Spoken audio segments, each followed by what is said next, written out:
রূপপুর পারমাণবিক বিদ্যুৎ কেন্দ্র।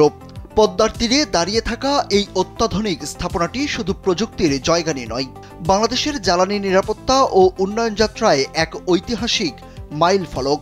রূপপুরের আলো এবার বদলে দিতে পারে পুরো দেশের শক্তিচিত্র।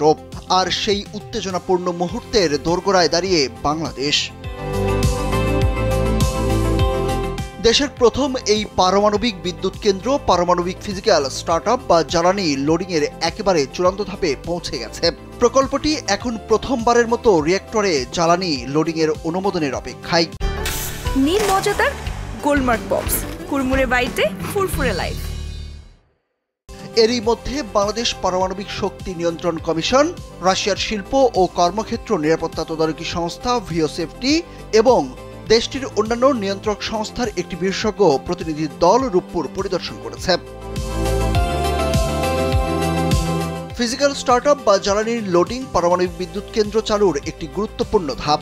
এই পর্যায়ে রিঅ্যাক্টরে প্রথমবারের মতো পারমাণবিক জ্বালানি লোড করার পর পাওয়ার স্টার্টআপ কার্যক্রম শুরু হয়। এতে বিদ্যুৎ কেন্দ্রটির বিভিন্ন সিস্টেম পরীক্ষা নিরীক্ষা করা হয় এবং সীমিত মাত্রায় রিঅ্যাক্টরে পারমাণবিক বিক্রিয়ার সূচনা করা হয়।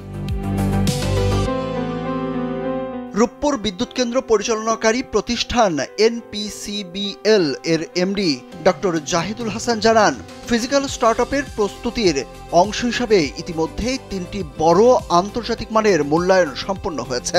নিরাপত্তা, সুরক্ষা এবং সেফগার্ডকে সর্বোচ্চ অগ্রাধিকার দিয়ে বায়রা রূপপুর প্রকল্পের ফিজিক্যাল স্টার্টআপ প্রস্তুতি মূল্যায়ন করেছে। বাংলাদেশ পারমাণবিক শক্তি নিয়ন্ত্রণ কর্তৃপক্ষ বায়রার চেয়ারম্যান মোহাম্মদ মাহমুদুল হাসান বলেন, স্টার্টআপ বা ফুয়েল লোডিং এর ক্ষেত্রে রাশিয়ার রেগুলেটরি অথরিটি এবং আন্তর্জাতিক পরমাণু সংস্থার সুপারিশ অপরিহার্য। সার্বিক নিরাপত্তার বিষয়টি নিশ্চিত করে যথাযথ সুপারিশ পাওয়া গেলে বায়রা অনুমোদন প্রদান করবে।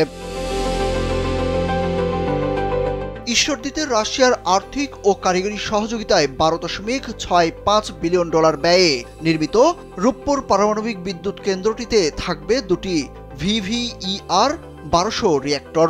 প্রতিটির ধারণ ক্ষমতা 1200 মেগাওয়াট। কেন্দ্রটি চালু হলে দেশের জ্বালানি নিরাপত্তা ও স্থিতিশীলতায় বড় ভূমিকা রাখবে বলে আশা করা হচ্ছে। সুরুজ আহমেদ, কালবেলা।